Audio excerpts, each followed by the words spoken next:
This video provides a brief overview of how to set up and conduct a few simple pre-operations checks of the count rate meter used to respond to an alarm.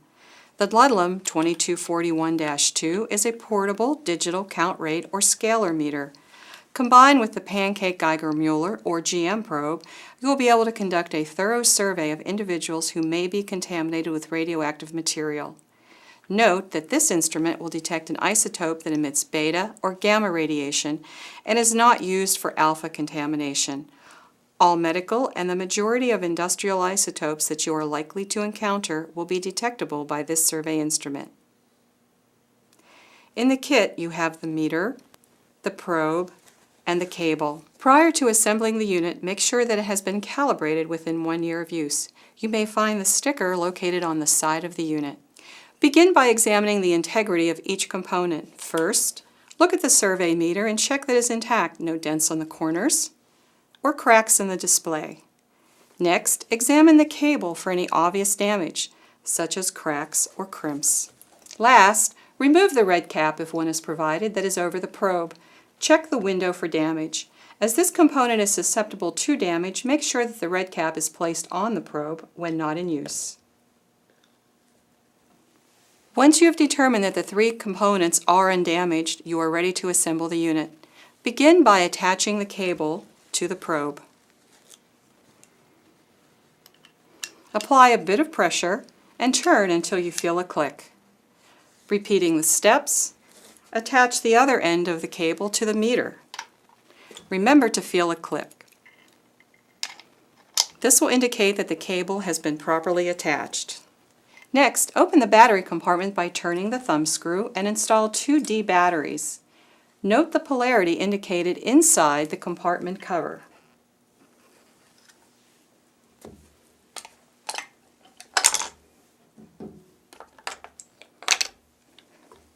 Close the cover, and with a 1/4 turn of the thumb screw, you are ready to go. Now, let's look at the meter. Note that there are 3 toggles, 2 buttons, and 1 switch.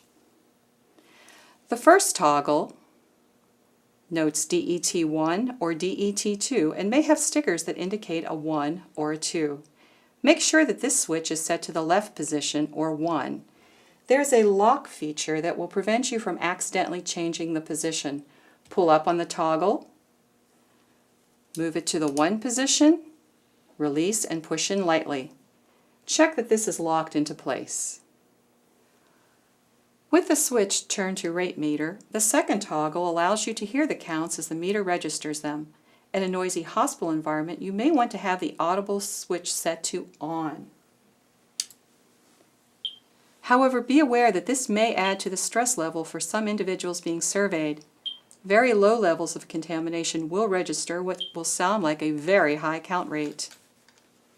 The third toggle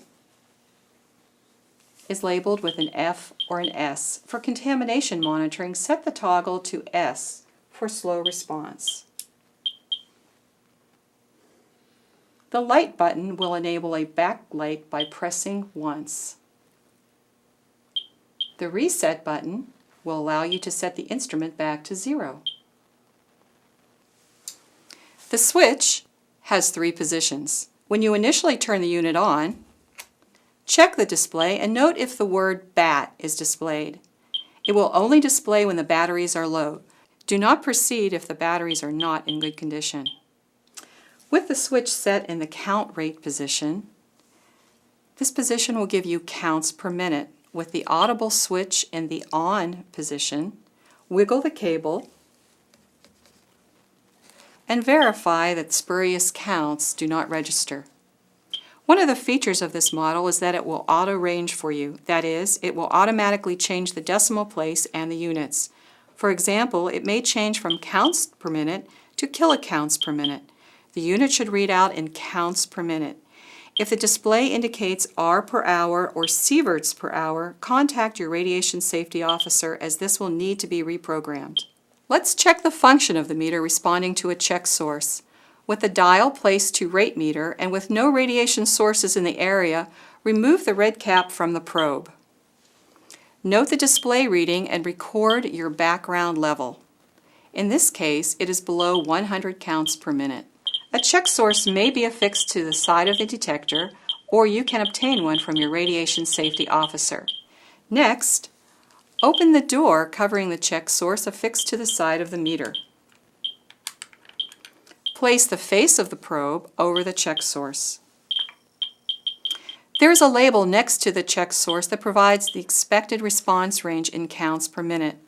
Note that the units will auto-range from counts per minute to kilocounts per minute. Record the number and the units. If the counts per minute displayed are within the acceptable range specified on the label, then you're good to go.